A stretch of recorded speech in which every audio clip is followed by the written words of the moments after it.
Hello everyone. Lok Sabha general elections की date announce हो चुकी है और चुनाव के प्रत्याशियों से ज़्यादा ऐसा लगता है कि सीए के स्टूडेंट्स को इसका इंतजार था। इलेक्शंस आपके स्टार्ट हो रहे हैं 19 अप्रैल को और कंप्लीट होंगे 1 जून को। वोटिंग होगी 4 जून को। बड़ा सवाल यह है कि क्या सीए की एग्जाम्स हमारी पोस्टपोन होगी। हिस्ट्री अगर हम देखें 2019, 2014, 2009 एंड 2004 हर बार इंस्टीट्यूट ने एग्जाम्स पोस्टपोन किए। इस बार क्या होगा ये तो आईसीआई बताएगा। तो सर जब बताएगा तब की तब देखेंगे, अभी क्यों वीडियो बना रहे हो, क्या करें। बात तो सही है कि जब आईसीआई नोटिफाई करेगा तब का तब हम करेंगे, अभी क्या करना। बट अगर इतनी सरल हमारी सोच है तो इस वीडियो को यहीं बंद कर दीजिए। पर ऐसा होता नहीं है, दिल तो बच्चा है जी, थोड़ा कच्चा है जी। ऐसी न्यूज से हम अपने आप को अलूफ नहीं रख सकते। Ultimately we are also humans. तो ये एंग्जाइटी है तो अब हमें कहीं ना कहीं खत्म तो करना पड़ेगी, because for a lot of people this is a hope, for a lot of people this is a shock, because if the exams get postponed based on the past history, it may get postponed by around 35-40 days.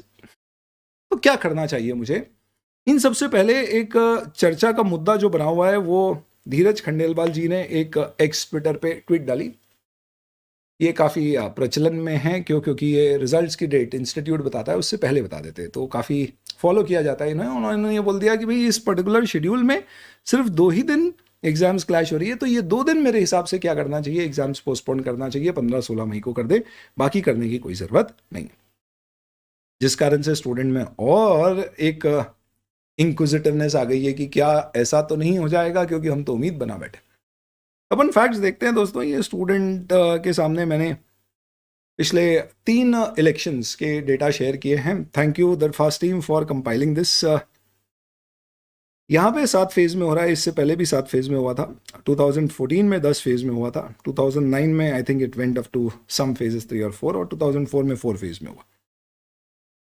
अब अगर देखेंगे तो खंडेलवाल जी जो कह रहे हैं हर बार ऐसा ही होता है कि कुछ ही डेट्स क्लैश होती है। जैसे इस बार 7th और 13 में, अदरवाइज जो एग्जाम की डेट्स होती है प्लान 12 to 14-15 में जो भी आपकी होती है, ये 2 ही डेट्स क्लैश हो रही थी।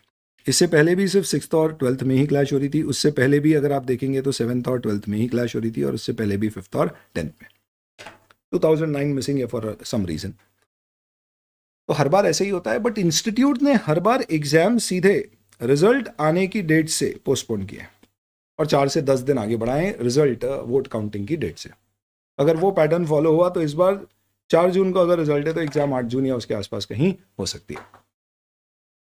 ऐसा भी हो सकता है खंडेलवाल जी जो कह रहे हैं वैसा एक्चुअल में हो जाए, हमें नहीं पता। बट यस, जो उन्होंने लॉजिक दिया है ये लॉजिक आज से पहले तो कभी फॉलो नहीं हुआ। 2009 में आपके elections got completed somewhere mid of May, but the institute extended their exam and they started right from 1st of June. तो बहुत सारे फैक्टर्स होते हैं, एग्जामिनेशन सेंटर्स अवेलेबिलिटी ब्ला ब्ला ब्ला, जिसके बेसिस पे इंस्टीट्यूट डिसीजन लेता होगा। एंड आई एम श्योर 2-4 दिन में ये आउटकम आपके सामने आ जाना चाहिए कि आपकी एग्जाम्स कब होंगी। अब अभी हमें क्या करना है। If we see the past history and if the exams get postponed, what should I do, and more than that why am I making this particular video now. Students inquisitive होते ही हैं, सवाल पूछ ही रहे हैं, एंग्जाइटी आई रही है, तो मैंने बोला मैं बता देता हूँ, आप सवाल पूछने में समय ज़ाया करोगे, इससे अच्छा मैं बना देता हूँ। ये भी है कि अभी केरला थ्रिसूर ब्रांच पर live classes CA final audit की चल रही है, complete batch in full English, record भी हो रही है। जल्दी साउथ इंडिया के स्टूडेंट्स जो फुल इंग्लिश में चाहते हैं उनके लिए अवेलेबल होगी। वहाँ पे मैं पढ़ा रहा था और तभी ये इन्फॉर्मेशन आई, तो मैंने सोचा इस वीडियो के माध्यम से इतने अंग्रेजी पढ़ा पढ़ा के जो हिंदी अंदर दब गई है वो बाहर निकाल देता हूँ। प्लस मोर देन दैट आपकी एंग्जाइटी किसी तरह से अगर इस वीडियो से कम हो सके तो इन केस 2 मिनट के लिए हम मान लेते हैं, सर आप ये अटकलें मत लगाओ कि भाई एग्जाम आगे बढ़ेगी या नहीं। हमने तो मान लिया है मन ही मन में कि बढ़ने वाली है, क्यों, क्योंकि हमारा दिल ऐसा चाहता है और हम जो चाहते हैं हम मान लेते हैं वैसा ही होने वाला है।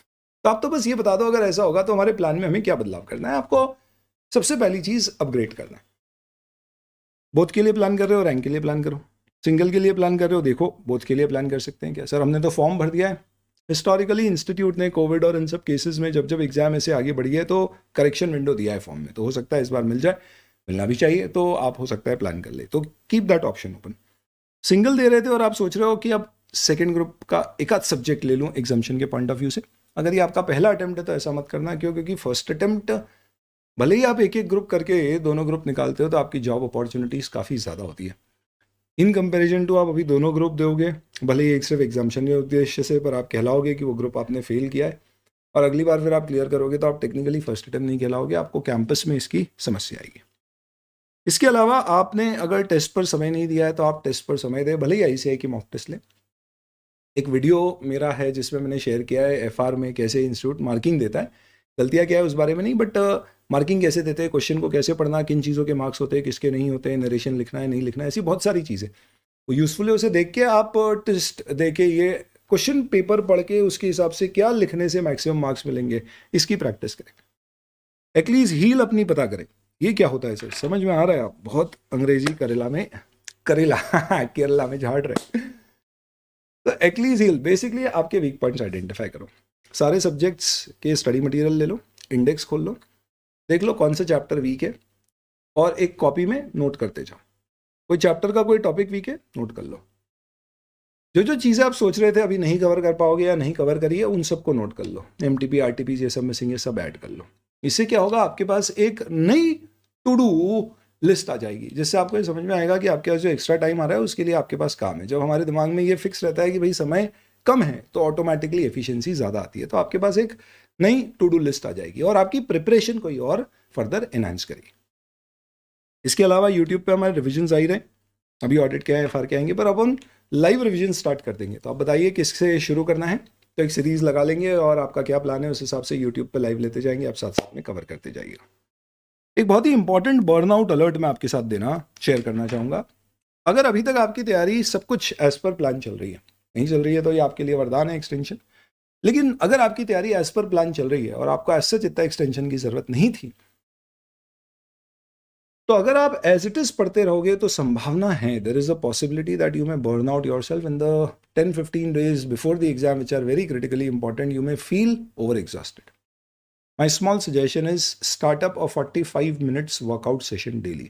It could be simple walking, a little bit of jogging, maybe you're doing some yoga.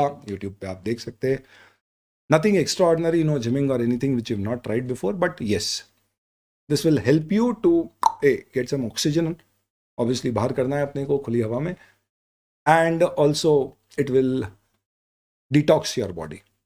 Very very useful and important. नहीं तो आपको ये एक्स्ट्रा पढ़ाई का प्रेशर जो आप पढ़ते रहेंगे घर पे बैठे बैठे, ये बाद में आपके ऊपर इम्पैक्ट डाल सकता है. Start doing this and thank me later for it.